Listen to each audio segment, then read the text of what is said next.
All right, we are live on our YouTube and Twitch channels. Still trying to figure out what the Periscope problem is, but screw you, Periscope. But eventually we will get there. We're going to have the Elimination Chamber live stream coming up here. The predictions, we got Brink on the phone, and we got Cruz on the phone as well, all the way from Basile, Louisiana. So we're going to get this rolling here in just a little bit, just a couple of loose ends we're going to tie up here just to kind of be ready. So we're going to start here momentarily as I'm trying to finish my scorecard. Anybody else wants to play along, go download their scorecards at PW Scorecards. This is episode number 63? 64? 64, yeah. 64, okay. 64. I can't wait till episode 69. I know. I literally said that the other day, and I will make it a point to say 69 as many times during the episode as possible. Who's going to win the Women's Elimination Chamber? I'm trying to figure this out right now. Suzanne Summers. She's got a good shot at it. I'm just excited about the Royal Rumble coming to Houston next year. That's a game. That's a freaking game changer. We were watching Mama's Family the other day, and Mama's went in the ring and wrestled. So maybe she'll make an appearance. Who was that? Who's nice. that? Mama's Family, Special man. guest appearances. Like schedule. You look really louder than everybody, Patrick. Mic check 1 2 1 2. Mic check. No, I think it's not too bad.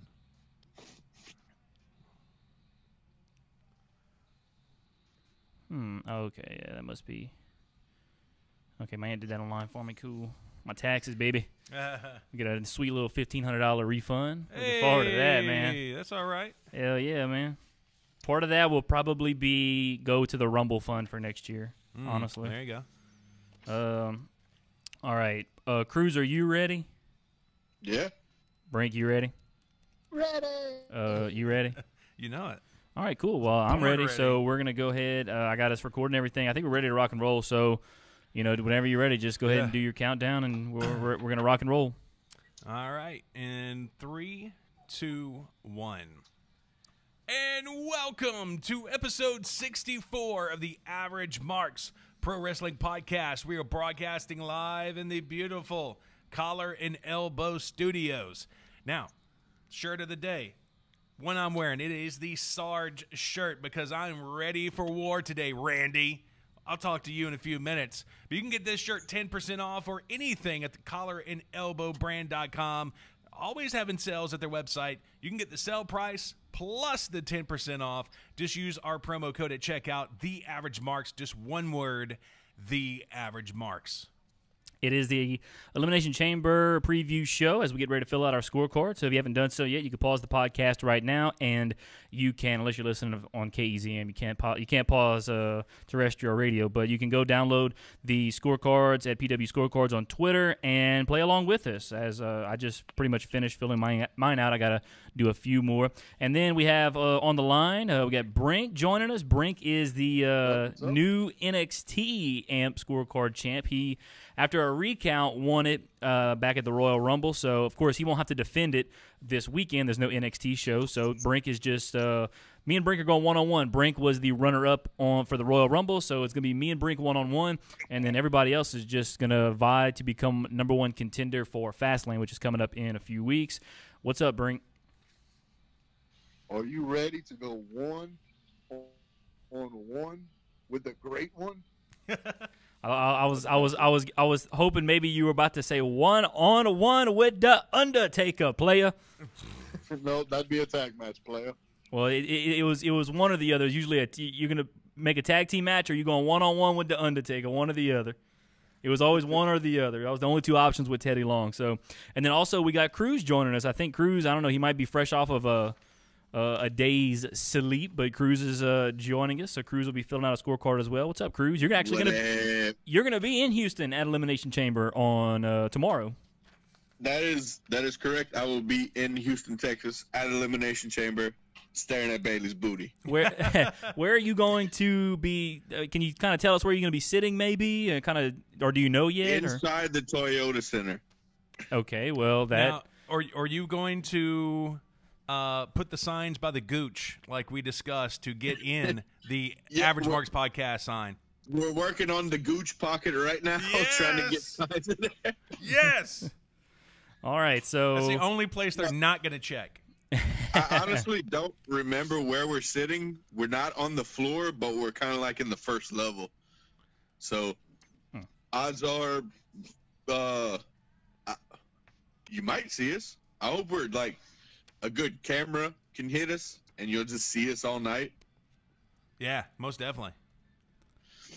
So check us out online, www.averagemarks.com. That's your central hub. Got some big news coming up next week about something that may or may not be called the AMP Podcast Network. Little cliffhanger there. Yeah. All right, yeah.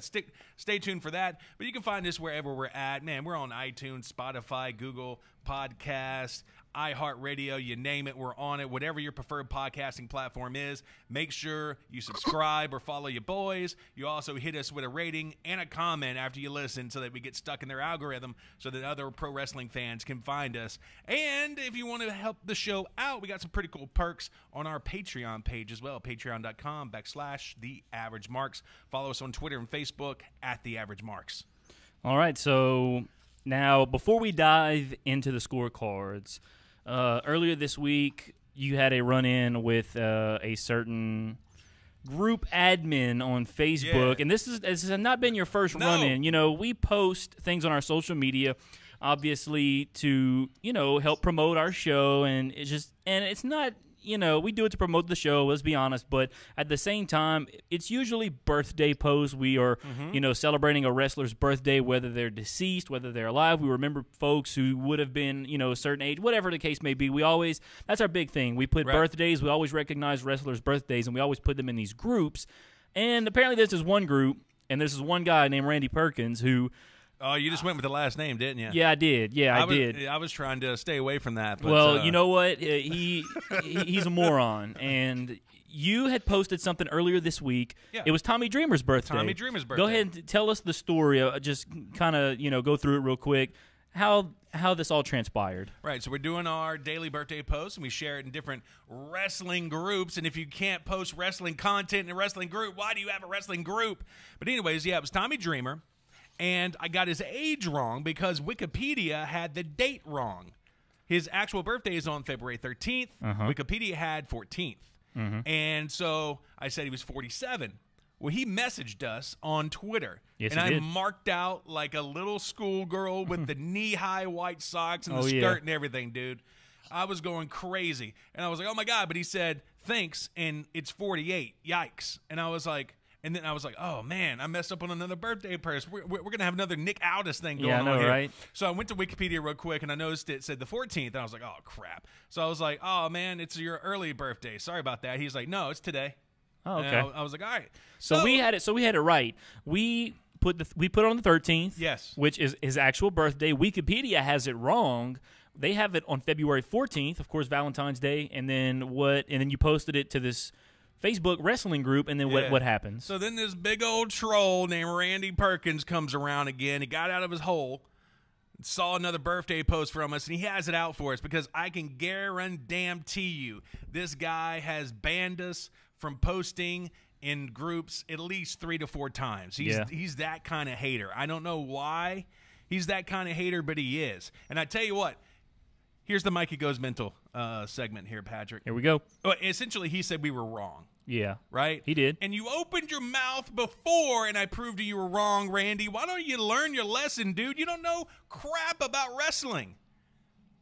You said he was also an admin on PW Guru? Yeah, I think he kind of runs it. I think it's called PW Guru or something. I don't know. I don't even remember. If you have a wrestling group on Facebook or Reddit, and this guy's a moderator, Randy Perkins, get him out of there immediately because, number one, he doesn't know a damn thing that he's talking about. And number two, I thought Nick Aldis had the smallest balls in the world, but apparently Randy Perkins does. Because let me tell you what happened. Not only did he come after us, and I proved him wrong once again, but then this dude not only deletes us for the second time off of the Major League Wrestling fan group, but then he gives us another ban, so we can't post in Facebook groups until February 21st.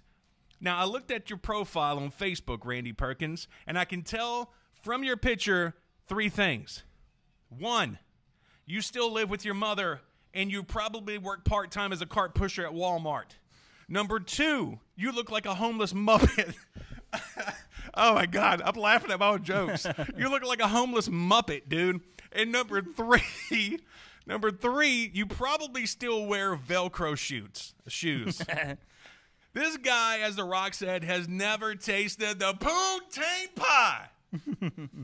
So, Randy Perkins, you, my friend, are a douchebag, and I hope Sean Mooney puts you in the hoe bag for another kayfabe commentaries because you's a hoe. All right. So there you have it. Screw you, Randy. So Randy Perkins drawing major heat from Mikey O here from this week. I wish I wouldn't have laughed at my own stuff because I was on a roll for a second there. Yeah, well, sometimes but it's funny because it's true. The homeless Muppet line gets me every time. I was there the whole time. He was wrong, and he was still, for some reason, trying to...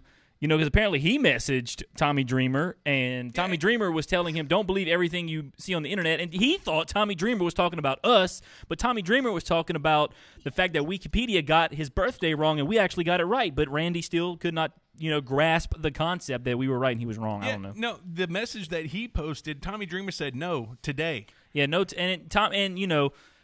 to a fault, Tommy Dreamer should have put a comma.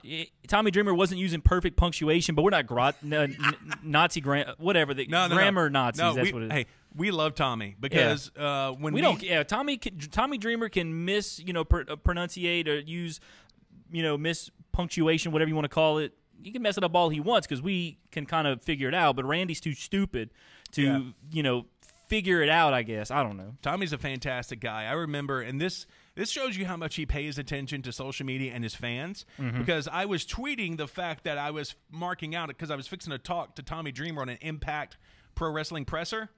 And when I said, hey, this is Mikey O from the Average Marks podcast powered by the Roar Network, he was like, oh, yeah, I saw your tweet earlier. Thank you, man. I was like, holy crap, my day is made. Awesome. So there you go, Randy Perkins, you're a moron. Yeah, screw you, dude. All right, so now it's time.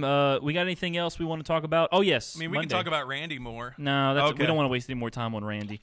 Monday afternoon, we're going to be out at the Lake Charles Civic Center. We're going to have to try and figure something out because the forecast is calling for 50% chance of rain. But this weather over here, I tell you, it always ruins a good thing every single time. And last time WWE came to the Lake Charles Civic Center, we went out there. And it's probably going to be windy, too. I don't want to get your equipment wet, dude. And here's the thing. We can talk about it. I was going to try to get the, maybe we got some tents here. We can kind of just hang the tents over, and we'll see what the weather's looking like, and we can discuss it over the next couple of days. So, but as of right now, weather pending, we plan on being out at the Lake Charles Civic Center Monday afternoon, doing a little live stream, obviously reaction to the Elimination Chamber, and then talking about superstars getting out their cars. Yeah, we'll try and get some footage of some superstars getting out of their cars. Maybe if we can figure something. Yeah, if we can figure something out, see if we can get somebody with us, on the broadcast, trying to interact with some of them. They'll come over to the gate and chill with you for a second. Oh yeah, absolutely. Show up early. Yeah, definitely. So yeah, that'll be on Monday. We're going to do that Monday afternoon in Lake Charles. The day after the Elimination Chamber pay-per-view, which is why we're here. So right, and we're working closely with WWE to try to get some tickets to give away during the live stream, but don't hold us to that. Yeah. It could not happen as well. Yeah. All right, so speaking of Elimination Chamber, we are here to predict Elimination Chamber, as Elimination Chamber is tomorrow. It's going on right now if you're listening on KEZM. So let's go ahead and dive into it, and we're going to start, like I said if you want to pause the podcast right now, go download a scorecard, play along with us, and go find them at PW Scorecards on Twitter. All right, so if you look at the first match on the scorecard, it's the Cruiserweight Championship. Buddy Murphy taking on Akira Tozawa. Let's start with Cruz. If Cruz hadn't fallen, I hadn't heard Cruz in a few minutes, so maybe I guess he's still awake. Cruz, you still there? Yeah, I'm still here. All right, Cruz, you have yours filled out. We'll start with Cruz, and we'll go to Brink. We'll go to Mikey. Is that yours or is that Elijah's? Elijah is punished because of his grades, so I have hopped out of my position as a valet, and now I am a performer for at least 1 week, depending on his grades. Oh, okay. So I guess until Elijah gets better grades, Mikey O is going to be participating. So right now it's pretty much Mikey O going up against Cruz to be the number one contender. If Conrad Lee also wants to fill out a scorecard, I don't even know if he was able to join us here. I didn't even get a chance to reach out to him. But Conrad, if you're listening, you can still fill out a scorecard and submit it to us before the show. Sunday evening, and we'll put you in the running for the number one contendership. It's gonna be me versus Brink for the belt just for this Sunday. So let's start with Cruz now. Cruz, tell us what you got for the Cruiserweight Championship. Okay. Let's see here. I have Buddy Murphy winning. Okay. By pin, a total of 8 aerial moves. And I do believe the match is going to be over 10 minutes. Okay. So that's what Cruz has. Let's go to Brink. Brink, I have your scorecard, so I will fill it out if you want to answer somewhat slowly. So go ahead and tell us what you have for the Cruiserweight Championship. Murphy 7-5-3. What? Murphy. First of all, you said 7-5-3. Well, no, I'm just messing with you. Buddy Murphy wins by pinfall. 8 aerial moves sounds pretty good. Match time over 10. I'll say yes. It'll probably be like 11 or maybe like 10:30 or something. But yeah, it'll be one of those things where it's barely over 10 minutes, I think. Let's go It'll to be like 10 minutes and 5 seconds. Let's go to Let's go to Mikey O here. Mikey O, what do you have for the Cruiserweight Championship? One guy that is definitely getting some poontang pie here. I got Buddy Murphy. Pin, 6 aerial moves. And yes, over 10 minutes. I wonder if he makes Alexa Bliss just wear the Cruiserweight title sometimes. That would, I would. Mm-hmm. What I have for the Cruiserweight Championship, I also have Buddy Murphy, so everybody has Buddy Murphy. I got pinfall, 7 aerial moves, and I do not think the match will go over 10 minutes. You think it's going to be a pre-show match? Probably. Hey, screw these dudes so much. I know, but yeah. Well, it's definitely going to be a pre-show match, but I still think it's going like 10 minutes exactly. Yeah, but I don't know. I feel like against Akira Tozawa, they may have Buddy Murphy. Like I said, I think it might go 8 or 9 minutes. They can put on a good 8 or 9 minute match, I believe. And the pre-show is only an hour, so as far as I know. All right, so let's go now to the next match on the scorecard. It is the SmackDown Live Tag Team Championship, the best tag team in the world, taking on the Usos. So Jimmy Uso gets to square up with some more folks this week and get to square up now with not only the best policeman in the world, but he gets to now square up with the best tag team in the world with his brother here. You know what? I bet you everything I own, this dude's trying to drink the pain away. Of? Just wrestling. Oh, I don't know. You know what I mean? Or drinking the pain away of, when he went to Mandy Rose's hotel room and she took that thing off and he had to, only could look at it, and now he's like, oh, man, I could look but I can't touch. Now I got to drink that pain away. That's what I'm thinking maybe. I don't know. Like, essentially, WWE needs to stop testing for marijuana. Where'd that come from? I'm just saying. I'm saying it would benefit a whole bunch of their people. It would, yeah. I think it would, obviously, with all the, And then these guys wouldn't destroy their livers with alcohol. Yeah. CBD right. is an amazing thing. All right, so let's go to Cruz. Cruz, for the SmackDown Tag Team Championship, what do you have? I have the best tag team you've seen in forever. By pin. This is where I get fun. I have Shane pinning Jimmy because, that's what you get for going to jail, punk. And I have 4 near falls. All right, so let's go over to Brink now. Brink, what do you have for the SmackDown Tag Team Championships? Just about the same thing. Shane, I got best tag team in the world winning. Shane pins Jimmy because you want to go to AEW and trying to get yourself fired. By pin, I'll go 4 near falls. 4 near falls. All right.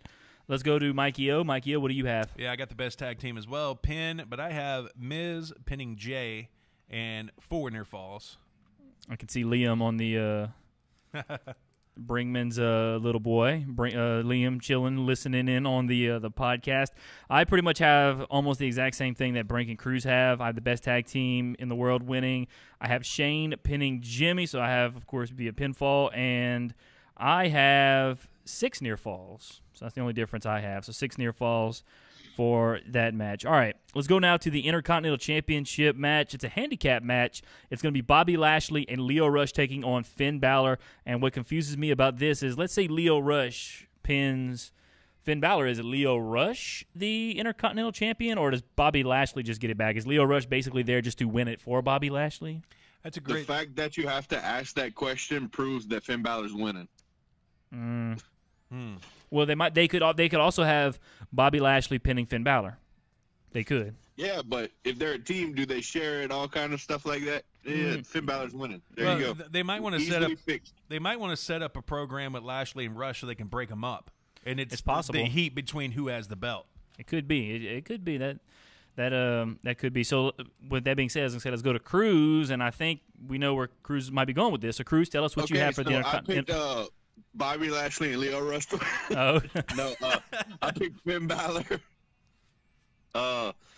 Finn Balor by pin. Let's see, what's the thing here? 9 near falls. Lio Rush definitely takes the fall. Mm-hmm.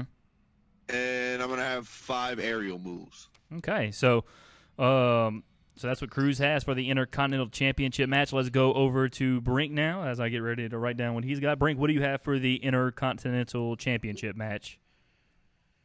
Yeah, I'm with Cruz on this one. Balor wins by pinfall.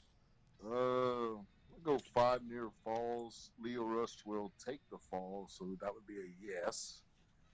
And I'll go 5 aerial moves.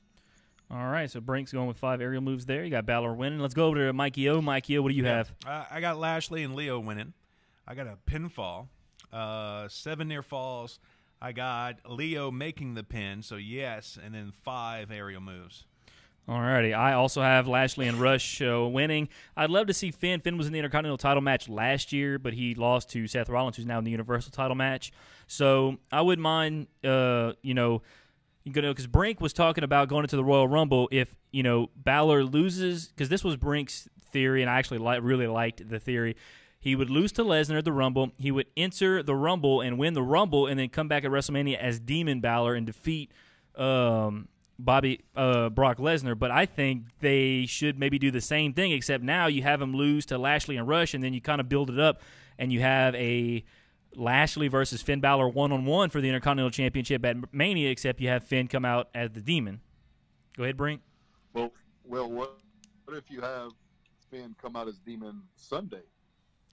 Well, it's a handicap match. What if Finn thinks he needs the extra edge and comes out as Demon? Well, I guess I could kind of see that, but I feel like I don't know, Elimination Chamber, because the last time they used the Demon was obviously at SummerSlam, right? They used it at SummerSlam. So I don't know if they want to pull it out at Elimination Chamber. I wouldn't be surprised if they even built up this match, not even mentioning anything about the Demon, and then when WrestleMania comes, he just appears as the Demon, and it's kind of somewhat of a surprise. So, I mean, I would even like it if they did that. I don't think they'll pull it out on Sunday, but, I mean, if they do, if they do, he's going to win the match, obviously. So, Demon Balor never loses. I don't think they're going to have him come out as a Demon either, but if he did, it would make sense. It would, it's yes. Not just like it's Lashley versus Balor one-on-one. It's Lashley and Leo in a handicap match against Balor. Oh yeah. So okay, so I said I got Lashley and Rush pinfall, 5 near falls.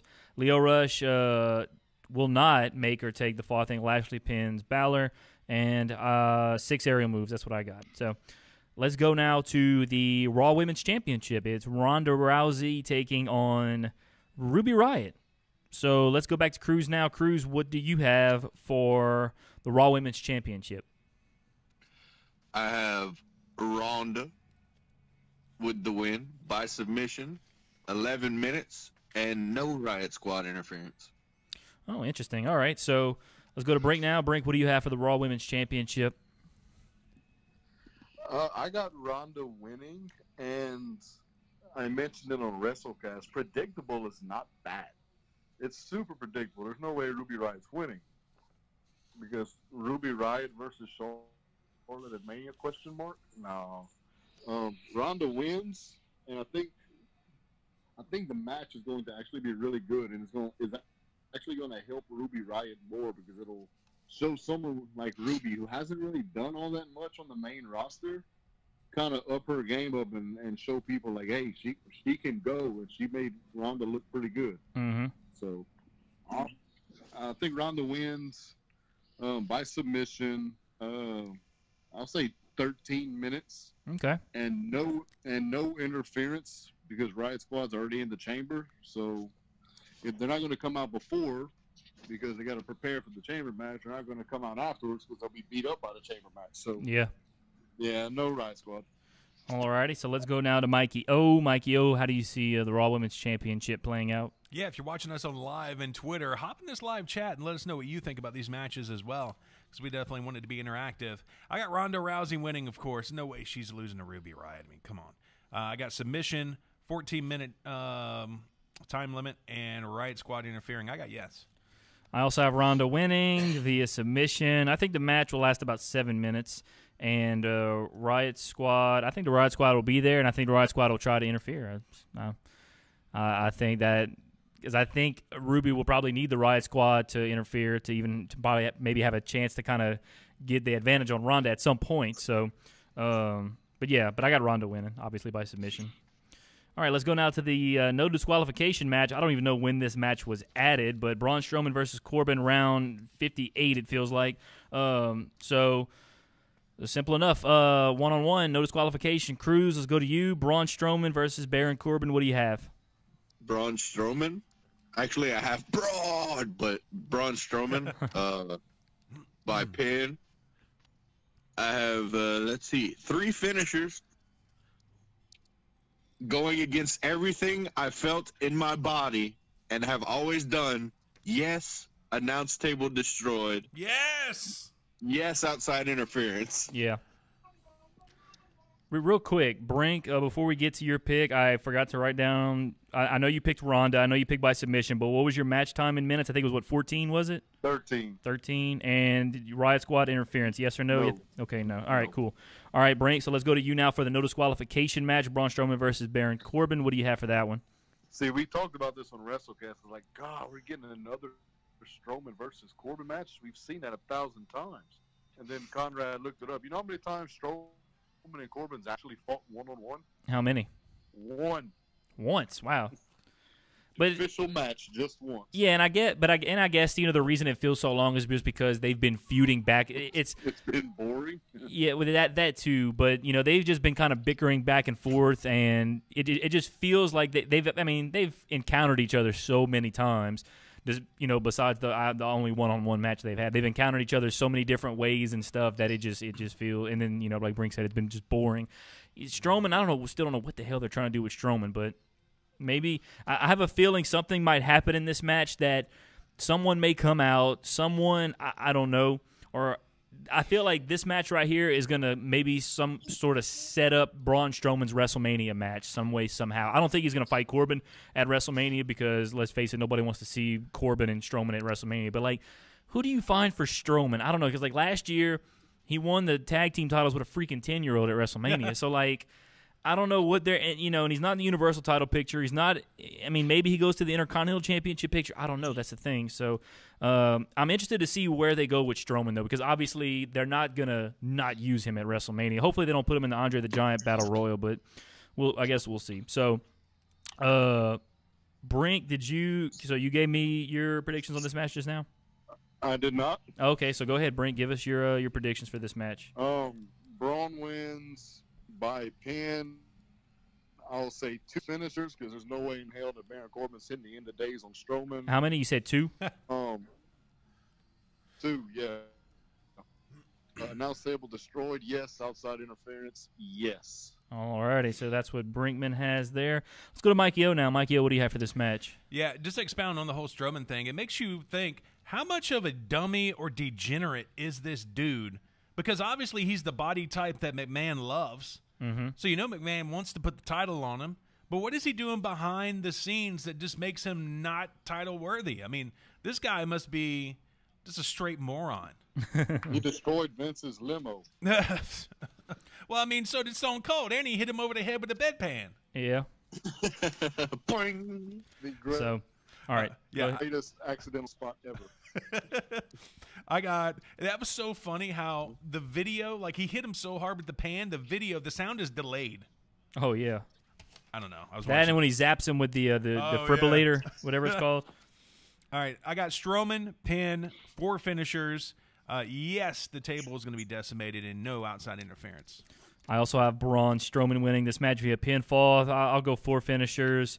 Announce table destroyed during the match. Yes, and also yes, outside interference as well. Let's go now to let's see. We'll start with the WWE Championship Elimination Chamber match. We'll go back to Cruz. Let's see. All right, Cruz. So, give winner last. Yeah, we'll do winner last. So go ahead and do all your extras. We'll do all of our extras first, and then we'll go back around and each say our winners. Okay, my entrant order for the Elimination Chamber. The starting 2 are going to be Jefferson Hardy and Samoa Joe. Okay.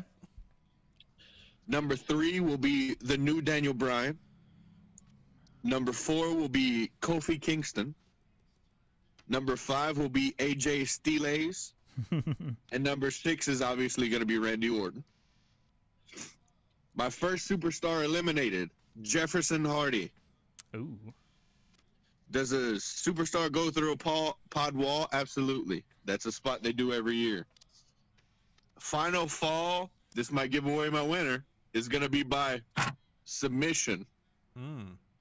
Who takes the final fall? The new Daniel Bryan. Because the superstar with the most eliminations is going to be Samoa Joe. And your new hemp belt wearing, dude slapping champion is going to be Samoa Joe. All and right. then he's going to light the hemp belt on fire. And we're all going to go high in Oh, Houston. my Lord. Yes. That would be it. Boy, that sounds like a fun time in Houston, man. I tell you what, go Samoa Joe. All right, so let's go now over to Brinkman. Brinkman, starting with the extras, and then you'll give us your winner last. Tell us what you have for the WWE Championship Elimination Chamber match. Well, if anybody follows WrestleCast, shout out WrestleCast @_WrestleCast. We tend to get off topic and sidetracked a little bit, and right now I'm going to get sidetracked to make a point. Go ahead. We got time. First of all, congratulations to Jay White, new IWGP Heavyweight Champion. Mm-hmm. Jay White supposedly took over Kenny Omega's storylines, which means I think Omega was supposed to win the Wrestle Kingdom against Tanahashi. And then, he was absolutely supposed to win at Wrestle Kingdom against Tanahashi. So Tana won, Jay White took over Omega storylines, and now Jay White is your new IWGP Heavyweight Champion while Omega's playing in AEW. Don't you think that they did the same thing with Kofi Kingston and Mustafa Ali? Yeah, that's exactly. Yeah, it's exactly what they did with Kofi. And it was supposed to be Ali that went an hour in that gauntlet match, not Kofi. Exactly. It was supposed to be Ali getting pinfalls over the champion in that gauntlet match. So I think Kofi Kingston is going to take Ali's spot, just like Ali was supposed to be booked in this match. The starting 2, AJ Styles and Kofi Kingston. Number 3, I'll say Samoa Joe. Number 4, Jeff Hardy. Number 4, still hemp champion,